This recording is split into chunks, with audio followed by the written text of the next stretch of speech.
probably. 828, it's the link on the Breeze 93.9. We go all local.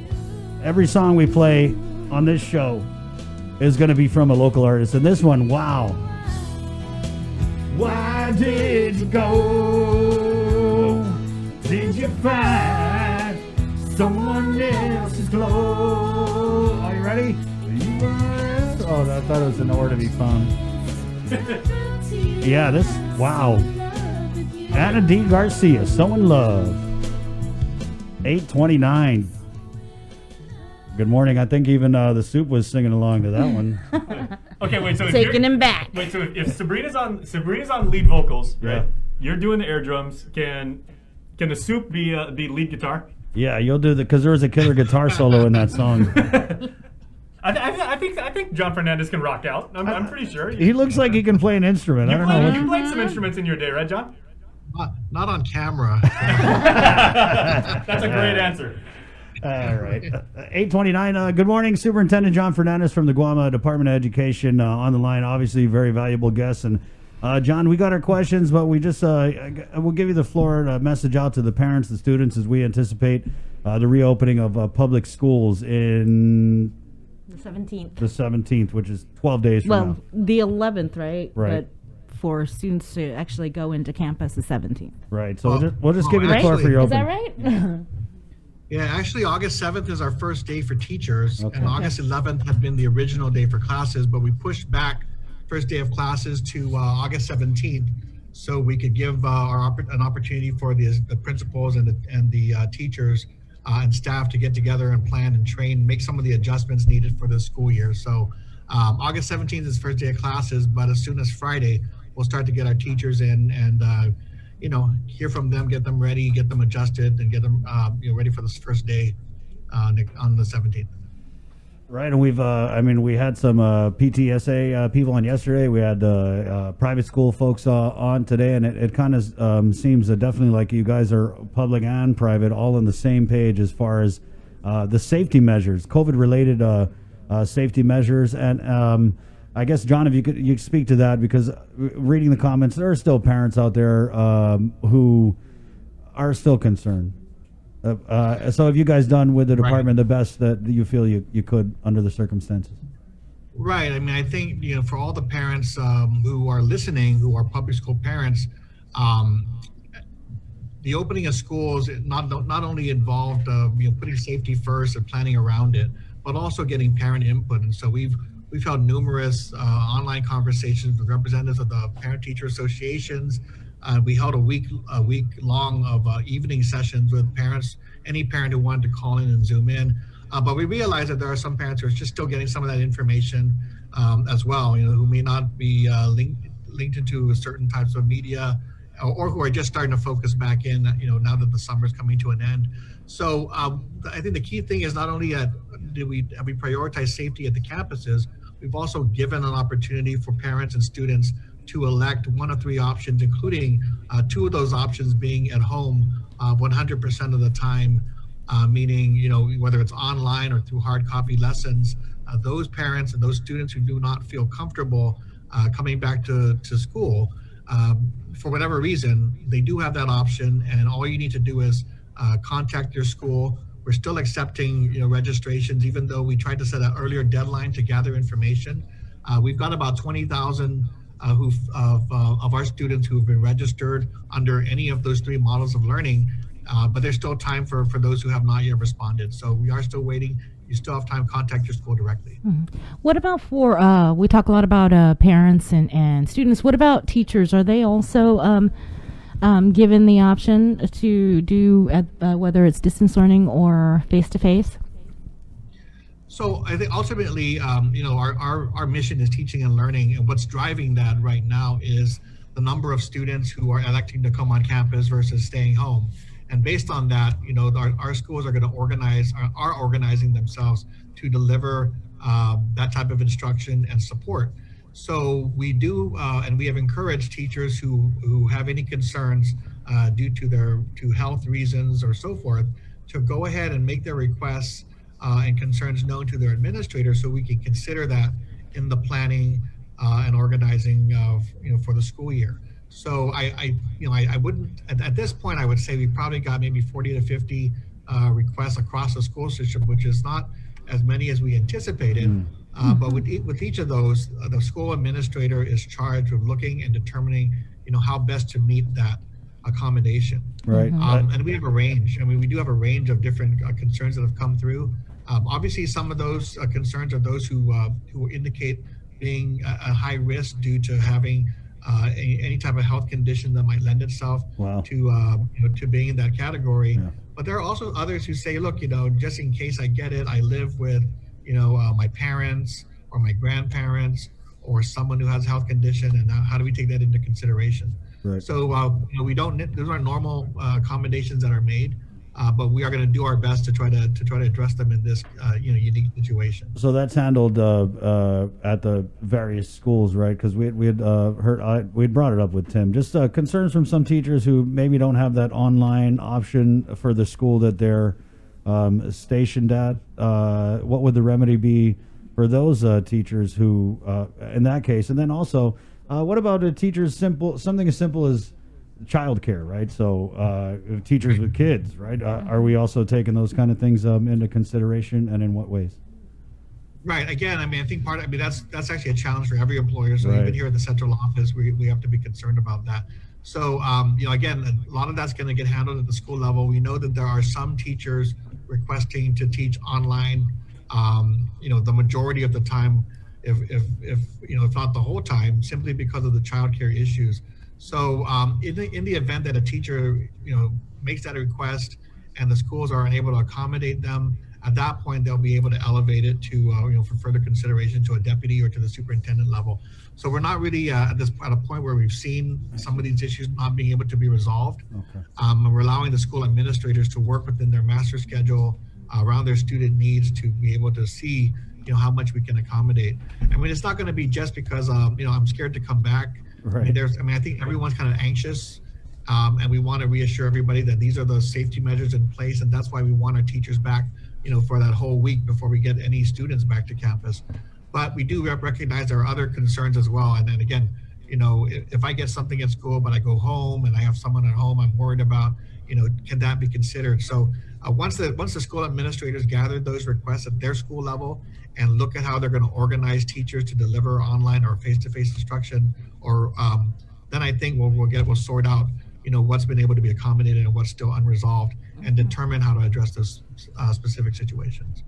John, I wanted to follow up on a conversation we had with Jeremy Zajac from Harvest Christian Academy and Dr. Juan Flores with the Catholic schools. And we talked about the education stabilization funds and the services that are being provided from that funding source. And one of the things that they had heard that there may be a problem with procurement with respect to PPEs. Can you clarify that for us? I think, well, first of all, we've been working to finalize all the budget requests and all of the details related to the ESF funds. I think that was only done maybe a couple of weeks ago. I know Harvest and FD were kind of finalizing and the Catholic schools were kind of finalizing their requests at the same time.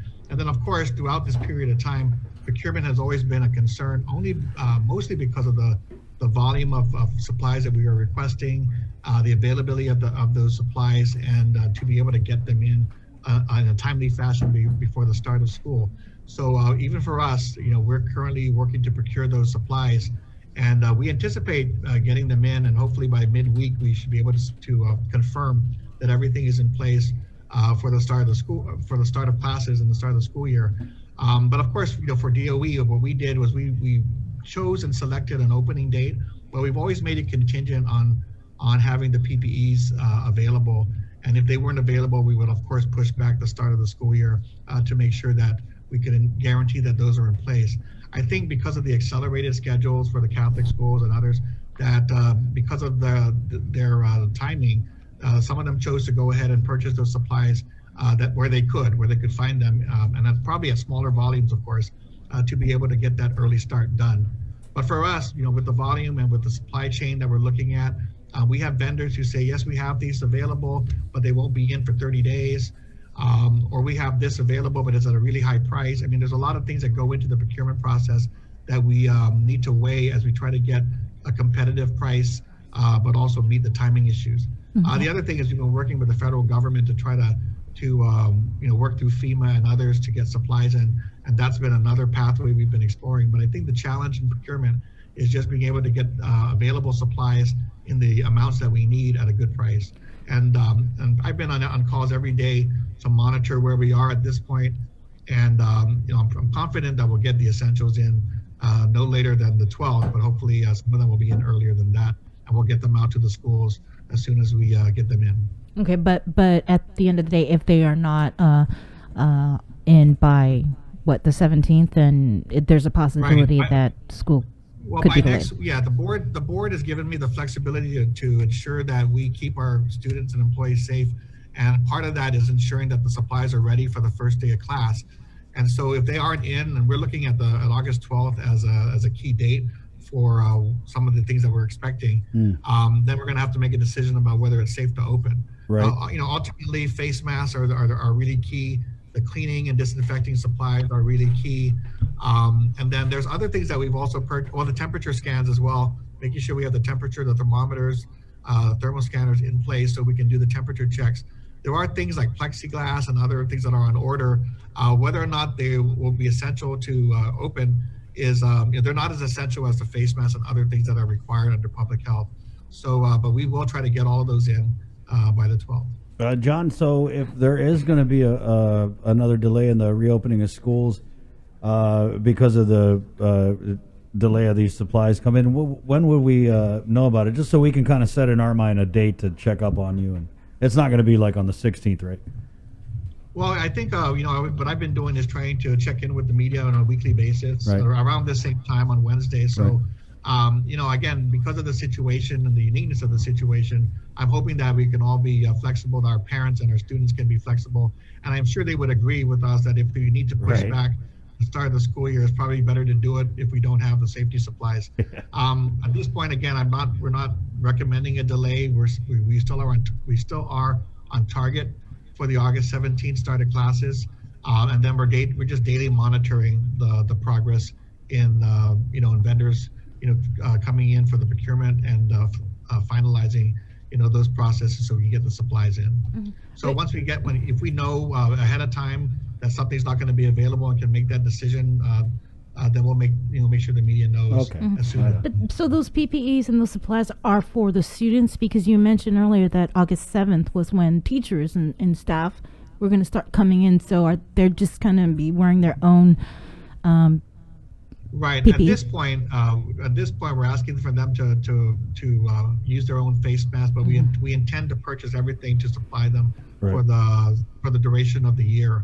And as soon as the supplies come in, we're not going to hoard them and stage them and then get them all out to the schools at once. Once we get the supplies in, we're going to, they'll just be delivered, and we'll distribute them to the schools as soon as we get them, so that they can have them as soon as possible. Right. So Tim Fidenko, when he was on with the Guam Federation of Teachers, and he had said he had heard that, there's a warehouse or a gym or something like that has boxes and boxes of PPEs. That's not necessarily accurate. Tim has my number. You can call me to verify that. I haven't heard of a warehouse. I haven't heard of any warehouse with PPE, at least on a DOE warehouse. Right. Yeah. There's a vendor out there that has supplies, and they're part of the procurement process. They'll have to go through the procurement process, and then hopefully there are available supplies of everything we need that we can get immediately. We do have a question from one of our online viewers, and they're asking, how is the Guam Department of Education addressing the educational needs for the one-to-one aid for children with disabilities? So basically, I guess a short answer to that is that every parent and student, whether you're in a special education student or not, is presented with options for their child to come in under any one of those three models of learning. And the reason why that's important is because we have a range of opinions and concerns for every parent and every child. So some of them feel my child has to be in school every day, and some parents are going to say my child will never go back to school until there's a vaccine. And that applies to all children and all parents, that there's just a wide range of opinions. So the first thing that the parents need to do is kind of think about what model of learning will work best for their student. The second issue is, basically the services that are provided to allow students to access the curriculum are conducted through the framework of an individualized education plan. And that really requires that, that the team come together between our professionals, our teachers, our administrators, and the parents to really understand and agree on the services for the student, for that child. And this is done on a case-by-case basis. So in this circumstance, depending on whether the parent is wanting their child to be in school more frequently, maybe than otherwise, or have them service at home, that would dictate, the services that are provided. I will say that there are parents or families who've asked about whether one-to-one aids will be provided to support their child at their homes, and that's something that we have not yet considered as an effective and type of support. It just raises a lot of issues about liability for those employees concerns about being outside the school facility at someone's private residence. But those one-to-one aides will still be allowed to work at the school level to assist with the lessons. If there's any, if it's online, they'll be able to assist, virtually. But it's going to be different this year than it has been in the past. And we're still trying to figure a lot of it out. But it's going to be on a case-by-case basis, depending on the disability, depending on the supports that are needed, and depending on whether the parent feels comfortable having the child at school versus at home. Right, but have you heard from parents though who have children with special needs that they do want their child to do face-to-face? Yes, we've heard from a wide range. So just a couple of weeks ago, we had a whole evening session just dedicated to parents in our SPED program, and we want to do more of that because we really know that there are a lot of concerns out there. But we do have parents who have requested having their students not just there on an alternating schedule, but being able to be there as part of every cohort. So basically there for the entire week, face-to-face. Now maybe it will be in a special education room and not in the main classroom or some other type of accommodation at school, but there are requests to do that, level of face-to-face for some students. And then some other parents are saying, my child is medically vulnerable and we don't feel comfortable having that child at school. Now they're at home online, and there's a lot more pressure on the parents than to not to deliver instruction at the home. And then again, the limitations on having employees, there to support that child at home. That's some of the things that we have to work through. John, I a couple questions here. Sure. One of them is, and I'm sure you get this a lot, we see it in the comments, playgrounds, recess, social distancing. How is the department going to address that? And I'm sure you've gotten this question a million times, right? Well, ultimately, there's one thing, we're guided by CDC and public health guidelines, and public health guidelines actually recommend that outdoor recreation areas be utilized to the extent that they can. So when you talk about playgrounds and being outdoors, that actually is more of a recommendation that because you're outside in a larger area, instead of an enclosed classroom, that might be better if you're able to accommodate students, whether it's to take a class outdoors and have your class outdoors, or to just provide time outside and give them a break from the classroom setting. So that is a recommendation. On the other hand, we still are enforcing the face masks and the social distancing and so forth. So what we did is we laid down those expectations, but every school is different. So every school is going to have to map out exactly how they're going to abide by those parameters at their particular facility. So we are relying on the principals and the staff to work through how they would plan to do it. Now, what's good about the situation is that we only expect at this point, let's say we look at an elementary school, the largest elementary school in terms of the kids coming to class is about 280 students at a school that's going to be probably around 1,000 students or 900 students. So you're going to have a third of the students saying that we want to go, but then you're dividing that group into three because of the alternating schedule. So you'll probably have around 70 80 students coming in at any one time on any day, and then divided by classroom. So when we start the school year out, we're not going to be starting at these large numbers. There'll be smaller numbers of students, and we're going to be reinforcing safety precautions, hand washing, social distancing, face masks.